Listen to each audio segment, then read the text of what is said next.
Afternoon. Got a call about a suspicious male out here, possibly armed. You mind telling me what that stick is? It's a cane. I'm blind and I'm waiting for the bus. Before we begin this story, I need you to understand something fundamental about human perception. We make judgments in fractions of a second. We see someone and our brain instantly processes race, gender, age, clothing, posture, and context. These snap judgments happen faster than conscious thought. And for some people, those judgments can mean the difference between dignity and humiliation, safety and danger, freedom and incarceration. This is the sound of independence.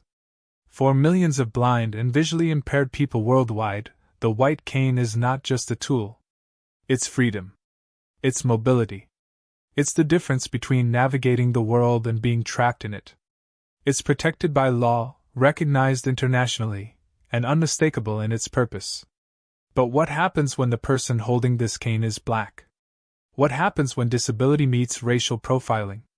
What happens when officers trained to protect and serve decide that a black man with a white cane must be faking, must be lying, must be up to something criminal? This is the story of a man we'll call Jerome. Not his real name, because his story is still ongoing, because the trauma is still fresh, and because what happened to him is happening to others right now, today, in cities across America. Jerome is 52 years old. He's been blind since he was 6. And on a cold November afternoon, his disability, his race, and a police officer's assumptions collided in a way that would change his life forever. Before we go further, drop a comment below telling us where you're watching from. And if you believe that disability discrimination and racial profiling have no place in law enforcement, hit that subscribe button. Because this story needs to be told. Jerome lost his sight to meningitis when he was 6 years old. The infection came on fast: fever, headache, confusion, and by the time his grandmother got him to the hospital, the damage was irreversible. The doctors saved his life, but they couldn't save his vision. The optic nerve damage was complete and permanent. He grew up in the South Side, raised by his grandmother after his mother died from complications of diabetes when he was 8. His grandmother worked 2 jobs, cleaning offices at night and doing laundry during the day, to keep food on the table and a roof over their heads. She couldn't afford the expensive blind schools, so Jerome went to public school with a visiting teacher who came twice a week to help him learn Braille. He was bullied relentlessly. Kids called him Zombie Eyes, because his damaged eyes didn't track or focus. They would move things just to watch him bump into them. They'd push him in hallways and then claim he'd run into them. Teachers who didn't understand blindness assumed he was intellectually disabled and placed him in special education classes where he didn't belong, where he sat bored and unchallenged while other students learned at a pace far below his capabilities. But his grandmother believed in him. Every night she'd read to him newspapers, magazines, library books, her voice tired from long shifts but determined to fill his mind with knowledge. She saved up for months to buy him a Braille typewriter from a pawn shop. She walked him to the bus stop every morning, counting steps with him, teaching him to memorize routes by sound and feel. By high school, Jerome was navigating the city independently with his white cane. He'd learned to read bus schedules in Braille, to ask drivers for confirmation of routes, to count stops and listen for landmarks. He graduated with honors despite the obstacles, despite teachers who underestimated him, despite a system that wasn't built for someone like him. His grandmother died 2 weeks after his graduation. Heart attack. She was 64 years old and had worked herself into an early grave to give him a chance at life. Jerome used the small inheritance she left, $3,000 from a life insurance policy, to enroll in community college. He studied social work because he wanted to help people like him, people the system overlooked and underestimated. He worked part-time at a call center, taking customer service calls, earning minimum wage while pursuing his degree. It took him 6 years to complete a 2-year program because he could only afford 1 or 2 classes at a time. But he finished. He got his associate's degree in social work, and he got a job at a nonprofit that provided services to disabled adults. For 15 years, Jerome worked at that nonprofit. He counseled disabled adults on navigating benefits systems, finding accessible housing, dealing with discrimination. He knew the Americans with disabilities act inside and out. He'd filed complaints against businesses with inaccessible facilities, fought landlords who refused to rent to disabled tenants, and advocated for clients who'd been fired because of their disabilities. He was good at his job. Respected. Known throughout the disability community as someone who got results. He had a small apartment in a neighborhood that was slowly gentrifying. He paid his rent on time every month. He took the bus to work, to the grocery store, to church on Sundays. He had a routine, a life, independence that had taken decades to build. Jerome's white cane was custom-fitted to his height and stride. It had red reflective bands that glowed under streetlights. It had his name and contact information engraved on the handle. He'd used canes like this for 46 years. He could navigate his neighborhood with precision, counting steps, memorizing the sound of specific intersections, knowing which curbs had truncated domes and which didn't. To Jerome, the cane wasn't just a mobility tool. It was an extension of his body, as essential as his hands or feet. Losing it would be like losing the ability to walk. And he learned over the years that most people understood this. Most people saw the white cane and gave him space, offered help at crosswalks, spoke up when he was about to walk into an obstacle. But Jerome was also a black man in America. And he'd learned that his blindness didn't always protect him from the assumptions that came with his skin color. He'd been followed in stores by security guards who assumed he was shoplifting, despite the fact that he couldn't see the merchandise.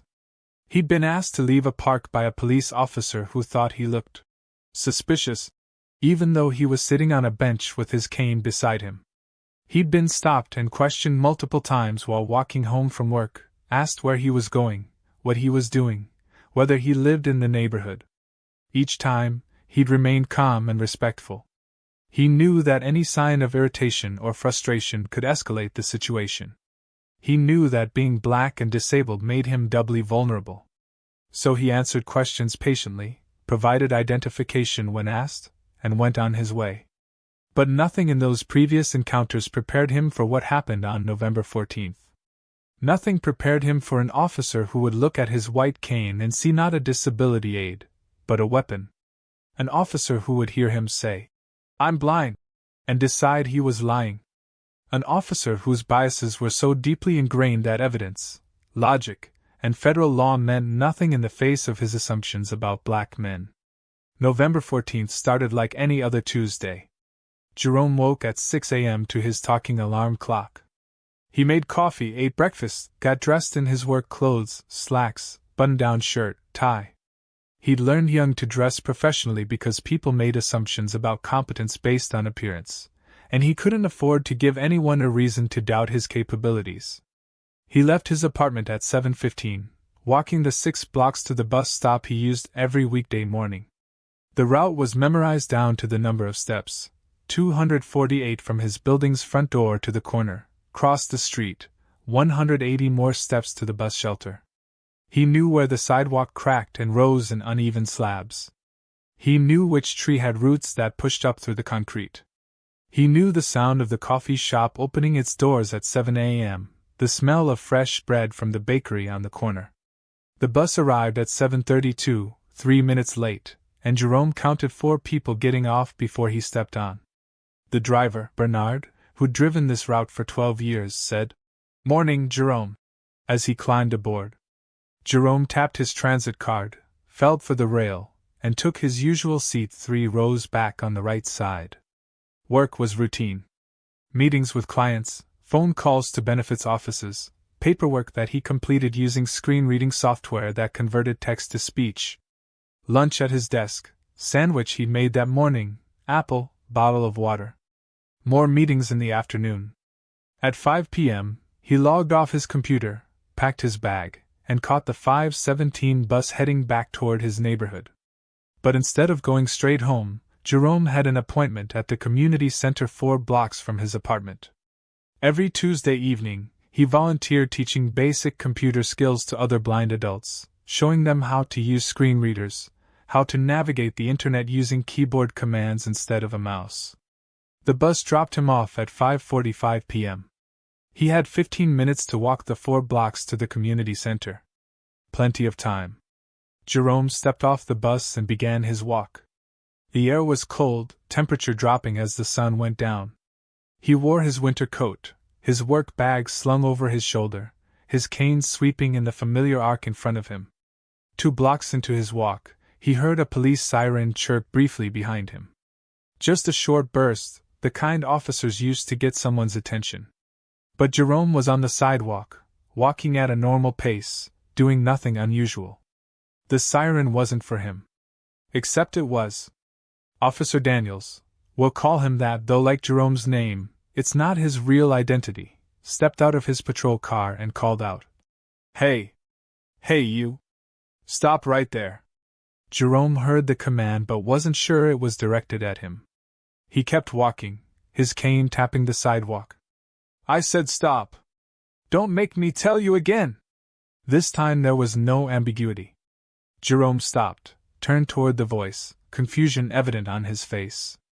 Me, officer? Are you talking to me? Officer Daniels walked toward him, his hand resting on his duty belt. Yeah, you. What are you doing out here? Now let's pause here and understand what Officer Daniels was seeing. He saw a black man in his 50s, dressed in business casual clothes, carrying a shoulder bag, holding what appeared to be a stick or rod. The November evening was darkening, and the red reflective bands on Jerome's cane weren't immediately obvious from the angle Daniels was approaching. What Daniels didn't see, or chose not to see, was the specific design of the cane, the sweeping motion Jerome used to detect obstacles, the way Jerome's head was tilted slightly as he oriented himself by sound rather than sight. Jerome turned fully toward the voice, his damaged eyes not focusing on anything in particular. I'm walking to the community center, sir. I volunteer there on Tuesday evenings. What's that in your hand? Jerome lifted his cane slightly. It's my white cane, officer. I'm blind. This is my mobility aid. Officer Daniels moved closer, and his tone shifted from questioning to suspicious. You don't look blind to me. You're looking right at me. This is a misconception many sighted people have about blindness. They assume that blind people's eyes don't move, that they stare blankly into space, that there's something visually obvious about the disability. But blindness exists on a spectrum, and many blind people, including those with complete vision loss, turn their heads and eyes towards sounds. It's a natural human response. It doesn't mean they can see. Jerome had explained this hundreds of times before. To store clerks, to neighbors, to strangers on the street. He kept his voice calm and patient. I'm turning toward your voice, sir. I can hear where you are, but I can't see you. I've been blind since I was 6 years old. Sure you have, Officer Daniels said, and there was something in his tone that Jerome recognized immediately. Disbelief. Contempt. The assumption that he was running some kind of con. I'm going to need to see some ID, Daniels said. Jerome shifted his bag carefully, using one hand while keeping his cane in the other. He knew where his wallet was, front left pocket of his bag, always in the same place so he could find it by touch. He pulled it out, extracted his state ID card, and held it out in the general direction of the officer's voice. Here you go, officer. Daniels took the ID and shined his flashlight on it. The ID had a small marking in the corner that indicated Jerome was visually impaired, a standard feature on IDs for blind individuals in their state. But if Daniels noticed this marking, he didn't acknowledge it. Jerome Patterson, Daniels read aloud. This says you live on Maple Street. What are you doing all the way over here? I work at Disability Services Network on 5th Avenue, Jerome explained. I'm walking to the community center on Oak Street. I teach a computer class there every Tuesday at 6 p.m. How'd you get here if you can't see? The question was absurd. Jerome had just explained he had a white cane. The very tool in his hand was designed specifically for blind people to navigate independently. But Officer Daniels was asking as if blind people couldn't possibly move through the world without assistance, as if Jerome's very presence on this sidewalk was suspicious. I took the bus, sir. And I used my cane to navigate. That's what it's for. I think you're lying, Daniels said flatly. I think you can see just fine, and I think you're using this blind story to explain why you're in this neighborhood casing houses. Jerome felt his heart rate spike. This wasn't just skepticism anymore. This was an accusation of a crime based on nothing but his presence in a neighborhood that was apparently wrong for someone who looked like him. Officer, I'm not casing anything. I'm a social worker. I live 4 blocks from here. I'm just trying to get to my volunteer job. Let me see that stick, Daniels demanded. It's not a stick, it's a... I said let me see it. Officer Daniels grabbed the cane, and Jerome instinctively held on. Not to resist arrest. He wasn't under arrest. Not to fight. He had no intention of fighting. But because the cane was his lifeline, his ability to navigate, his safety. Letting go of it meant being stranded, disoriented, vulnerable. Let go of the weapon! Daniels shouted. It's not a weapon! Jerome's voice rose with desperation. Officer, please, I need this to walk. I can't see without it. Please don't take it. Daniels yanked hard, and the cane came free from Jerome's grip. Immediately, Jerome's world became smaller and more dangerous. He couldn't tell where the curb was. Couldn't detect if there were obstacles in front of him. Couldn't safely move in any direction. He stood perfectly still, his hands slightly raised, trying to orient himself by sound alone. Please give it back, Jerome said, and his voice was tight with fear now. I can't navigate without it. I'll fall, I'll walk into traffic, I can't see where I am. Turn around. Hands behind your back. What? Why? I haven't done anything. Turn around or I'll make you turn around. Jerome turned slowly, carefully, afraid to move too quickly and lose his balance without his cane. He felt the cold metal of handcuffs close around his wrists. You're under arrest for carrying a concealed weapon, resisting an officer, and prowling. Prowling? I'm walking to a volunteer job. And my cane isn't a weapon, it's medical equipment. This is illegal. You can't take a blind person's mobility aid.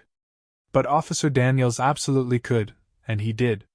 And he did it because when he looked at Jerome, he didn't see a blind social worker walking to teach a computer class.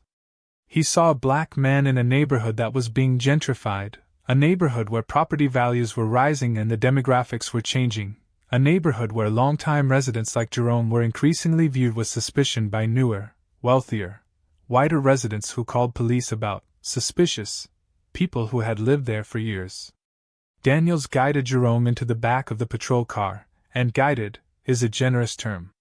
Jerome stumbled twice because he couldn't see where he was stepping. He hit his head on the car frame because he couldn't see the opening. He nearly fell trying to sit down because he couldn't see the seat. Without his cane, Jerome was completely dependent on Officer Daniels for mobility. And Officer Daniels was treating him like a criminal who deserved no assistance, no consideration, no basic human dignity. The car door slammed shut, and Jerome sat in the darkness that was no different from the light. Both were equally invisible to him. He could hear muffled voices outside. A radio crackling. The officer talking to someone, though Jerome couldn't make out the words. He felt panic rising in his chest. He'd been arrested before, once, during a protest for disability rights, and that had been planned and peaceful with lawyers standing by. But this was different. This was arbitrary, based on nothing but an officer's refusal to believe his disability was real. The car started moving, and Jerome had no idea where they were going. He couldn't see street signs, couldn't track the route, couldn't tell if they were heading to the police station or somewhere else entirely. He was completely at Officer Daniels' mercy. Officer, Jerome said, trying to keep his voice steady. I need you to understand something. I really am blind. I have medical documentation. I'm registered with the State Commission for the Blind. I can give you contact information for my employer, for the community center, for my doctor. Please, just verify before we go any further. Silence from the front seat. My cane is protected medical equipment under the Americans with Disabilities Act. Taking it from me is a federal civil rights violation. I'm not trying to threaten you or make trouble, I'm just telling you the facts. More silence. The disability liaison arrived, a woman named Sarah who worked part-time for the department and part-time as an advocate for blind individuals. She knew Jerome. They'd served on committees together. They'd worked on accessibility projects together. They'd testified at city council meetings together. Jerome? Oh my God, Jerome, what happened? Jerome recognized her voice and felt a mix of relief and shame. Relief that someone who understood was here.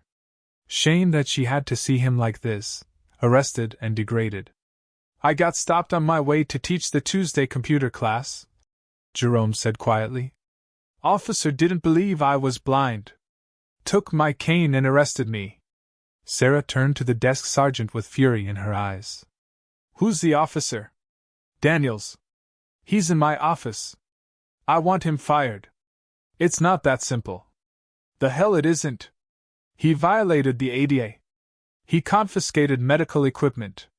He arrested a disabled person for using their disability aid.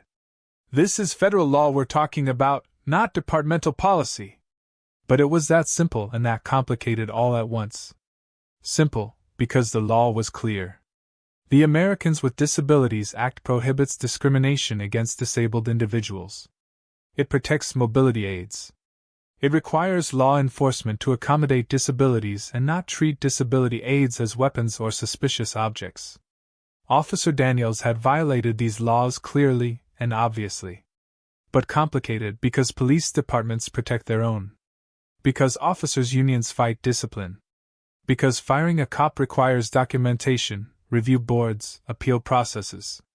Because even when the violation is clear, the system has 1,000 ways to delay, to minimize, to explain away. The legal department arrived. Lawyers in suits who spoke in careful language about liability and exposure and settlement.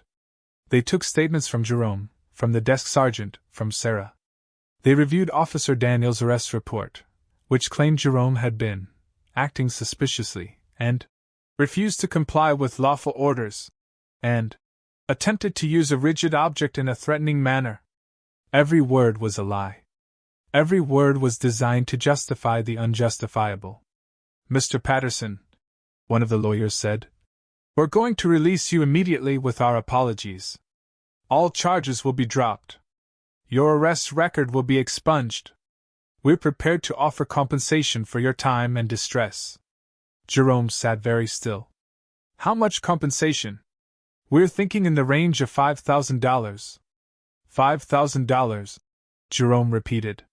For being racially profiled, arrested without cause, stripped of my medical equipment, and dragged through your system like a criminal. It's a generous starting point. It's an insult, Jerome said quietly. And I'm not interested in a settlement. I'm interested in accountability. This is where most stories like this end. The department offers money. The victim, exhausted and traumatized and wanting it to be over, takes the money and signs away their right to speak about what happened. The officer gets a slap on the wrist, maybe a few days suspension. And nothing changes. But Jerome had spent 15 years fighting for disabled people's rights. He knew how these systems worked. He knew how they protected themselves. He knew that accepting a quiet settlement meant the next blind black man would face the same thing, and the one after that, and the one after that. I want Officer Daniels fired, Jerome said. I want a full investigation into his history of stops and arrests to see if there's a pattern of racial profiling. I want mandatory retraining for every officer in this department on disability rights and on how implicit bias affects their interactions with disabled people of color. And I want a public apology from the chief of police acknowledging what happened and committing to change. The lawyers exchanged glances. That's not something we can agree to tonight. Then I'm filing a federal lawsuit, Jerome said. Tomorrow morning. And I'm going to the media. And I'm contacting every disability rights organization in the state. And we're going to make sure everyone knows what happened here tonight. Jerome stood up, his cane in hand, and walked toward the exit with more dignity than anyone in that room deserved to witness. Sarah walked with him, guiding him through the unfamiliar hallways of the police station until they reached the street outside. Do you want me to call you a ride? Sarah asked gently. Yes, please, Jerome said. I was supposed to be teaching a class. I need to let them know I can't make it tonight. I'll call the community center. You don't have to worry about that. Jerome stood on the sidewalk, the cold November air on his face, his cane in his hand, and he felt something hardening inside him. Resolve. He'd spent his whole life proving his disability was real, proving he was capable, proving he deserved respect and dignity and equal treatment. He'd accepted the skepticism, the questions, the doubt. He'd been patient and understanding and educational. But not anymore. Not after this. The lawsuit Jerome filed wasn't just against Officer Daniels. It named the police department, the city, and the training academy that had failed to adequately prepare officers for interactions with disabled individuals. The complaint was 47 pages long and meticulously detailed. It outlined the federal laws violated, the Americans with Disabilities Act, the Rehabilitation Act, Fourth Amendment protections against unreasonable seizure, 14th Amendment equal protection violations. It documented the physical and emotional harm, the loss of mobility, the disorientation, the fear, the humiliation, the trauma of being treated as a criminal for being disabled and black. But most importantly, it included something the department hadn't expected. Dashcam footage. Officer Daniels had forgotten to turn off his dashcam. The entire encounter was recorded, Jerome walking calmly with his white cane clearly visible, Daniels approaching and immediately adopting an aggressive tone, Jerome's repeated calm explanations of his blindness, Daniels' refusal to believe him, the forceful seizure of the cane, Jerome stumbling without it, the arrest. And more damning than anything else, a moment captured on audio where Daniels muttered to himself after putting Jerome in the car. Probably high on something. They always have some excuse. The they was clear to anyone listening. Jerome's attorney was a civil rights lawyer named Maria Rodriguez who'd made her career fighting police misconduct. She'd won multimillion-dollar settlements against departments across the state. She took Jerome's case pro bono because, as she told him during their first meeting, this is the kind of case that changes policy. This is the kind of case that protects everyone who comes after you. The department fought back hard. They claimed Daniels had acted in good faith, that the nighttime lighting made it difficult to identify the cane as a mobility aid, that Jerome's responses to questioning seemed evasive, that officer safety required confiscating potential weapons. Every argument fell apart under scrutiny. The dashcam showed clear lighting and a clearly visible white cane with reflective bands. Jerome's responses weren't evasive, they were calm, direct, and informative. The cane was never used in a threatening manner and was obviously designed for mobility, not combat. The case went to trial. The department had refused to settle for anything close to Jerome's demands. They offered money, more money, increasingly larger amounts, but they refused to fire Daniels, refused to admit systemic problems, refused to implement comprehensive reforms. So Jerome took them to court. The trial lasted 3 weeks. The jury heard testimony from Jerome about the terror of being without his cane, unable to navigate, completely vulnerable. They heard from disability experts explaining federal protections for mobility aids. They heard from other blind individuals who'd been stopped by police and treated with suspicion and disbelief. And they heard from other people Officer Daniels had stopped. Maria Rodriguez had done her homework. She'd requested Daniels' complete stop and frisk records for his entire 8-year career. The pattern was undeniable. 73% of his stops involved black men, despite the fact that the city's demographics were only 22% black. Of those stops, only 12% resulted in arrests. But 100% resulted in searches, questioning, and what witnesses described as aggressive, demeaning treatment. 3 black men testified about being stopped by Daniels while walking in their own neighborhoods. All 3 had been questioned about what they were really doing there. All 3 had been treated with immediate suspicion. All 3 had filed complaints that went nowhere. One of those men was a doctor who'd been stopped while walking from his car to his house in the neighborhood where he'd lived for 15 years. Daniels had demanded to know why he was in this area. and searched him for weapons despite having no legal justification. Another was a high school teacher stopped while jogging in the park at 6 a.m. Daniels had accused him of fleeing from a crime scene, despite the fact that no crime had been reported and the man was wearing running clothes and headphones. The pattern was clear. Officer Daniels saw black men as inherently suspicious. And when he encountered a disabled black man, his biases compounded. Not only was Jerome suspicious for being black in a wrong neighborhood, but his disability was clearly a lie, a con, a way to evade responsibility for whatever crime Daniels assumed he was planning. The city's attorneys tried to argue that these were isolated incidents, that Daniels' stop rate reflected the areas he patrolled, that correlation didn't prove discrimination. But the dashcam footage destroyed their defense.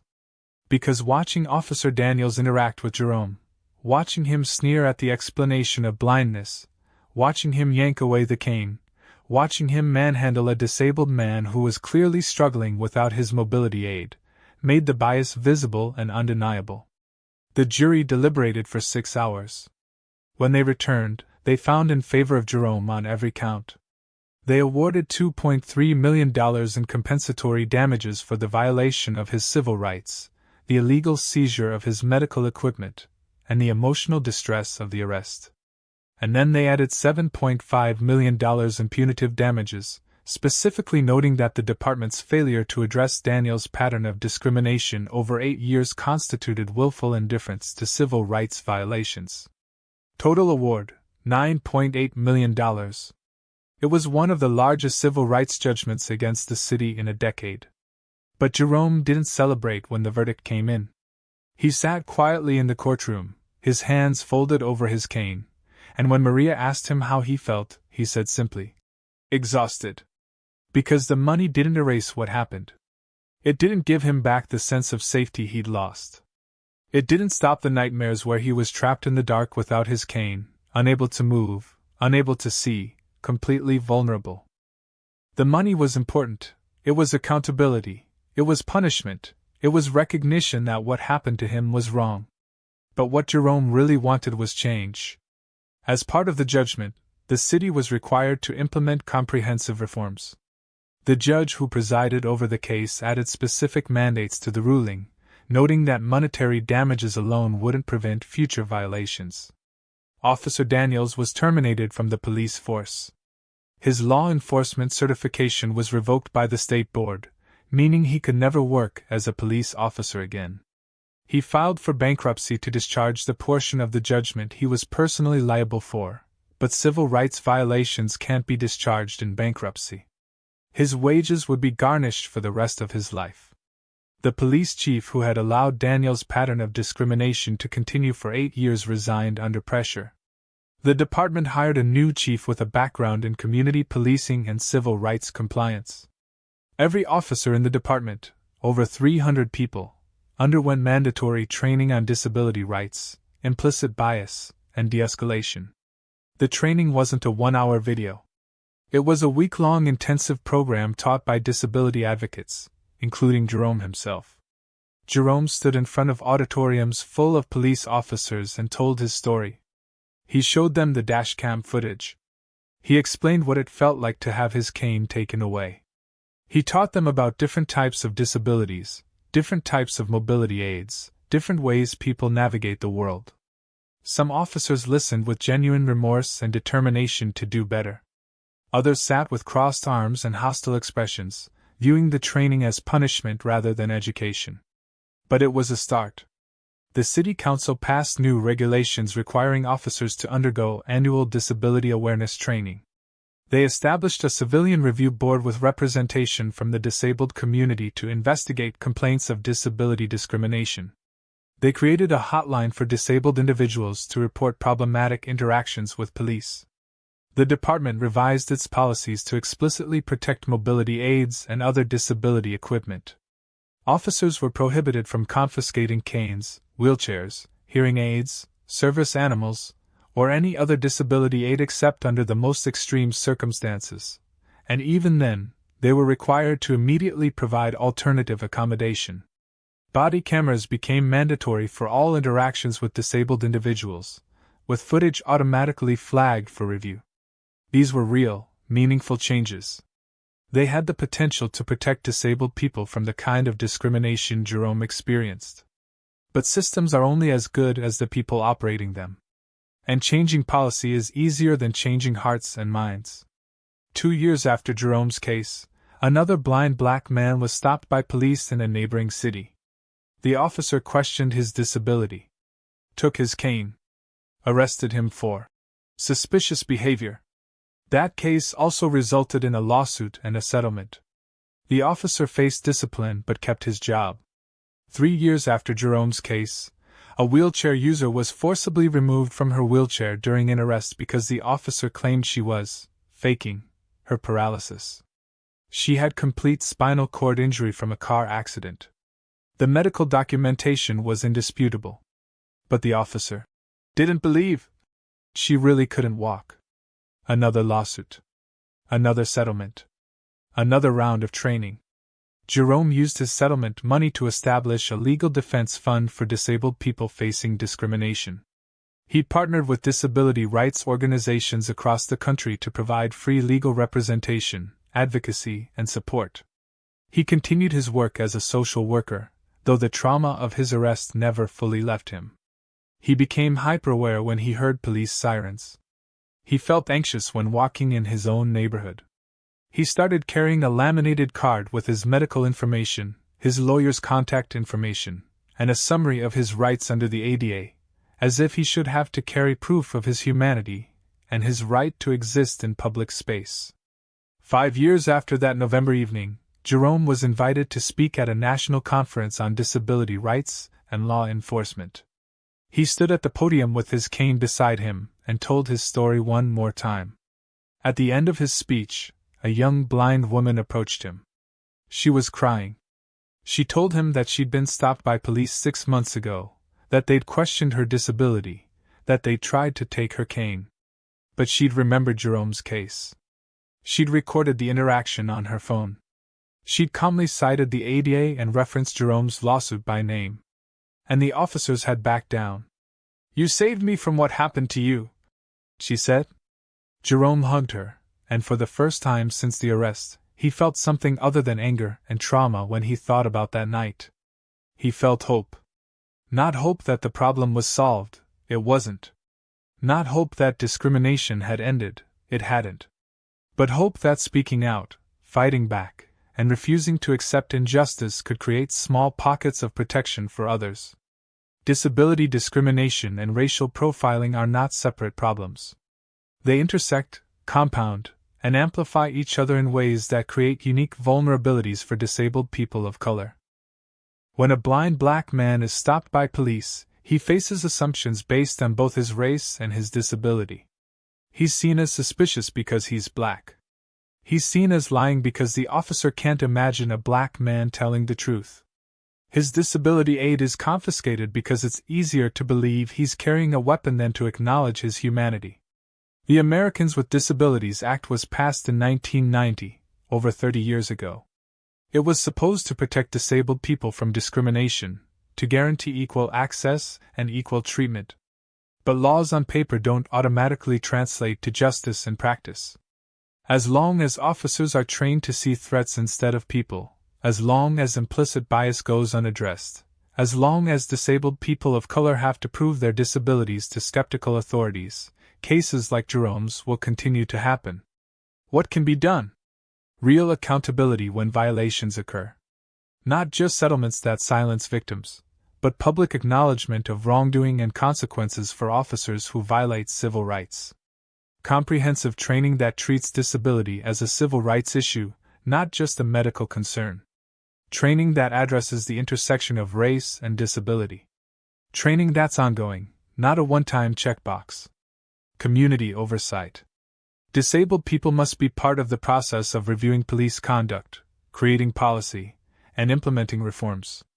Not as token representatives, but as equal partners with real authority.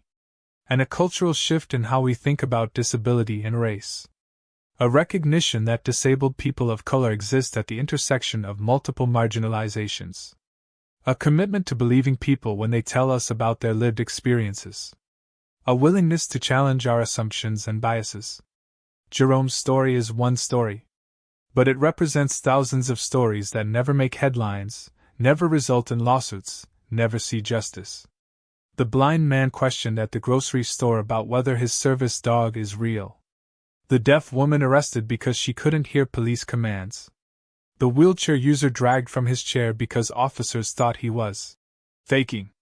The autistic teenager shot because his stimming behavior was perceived as threatening. These stories happen every day. In every city. To disabled people who are just trying to live their lives, navigate their communities, and exist in public space without being treated as suspicious, fraudulent, or dangerous. If you believe that disability rights are civil rights, share this story. If you believe that racial profiling has no place in law enforcement, share this story. If you believe that people deserve to be believed about their own bodies and experiences, share this story. And if you're a disabled person, especially a disabled person of color, who has faced discrimination, know that you are not alone. Know that your experience matters. Know that speaking out, even when it's terrifying and exhausting and seems futile, can create change. Jerome is still fighting. Still advocating. Still teaching. Still using his voice and his experience to protect others. And his white cane, the mobility aid that Officer Daniels tried to take from him, is still in his hand, still giving him freedom, still allowing him to navigate the world with independence and dignity. Because that's what disability rights look like. Not charity. Not pity. Not special treatment. But the fundamental right to exist, to move through the world, and to be believed when we say who we are and what we need.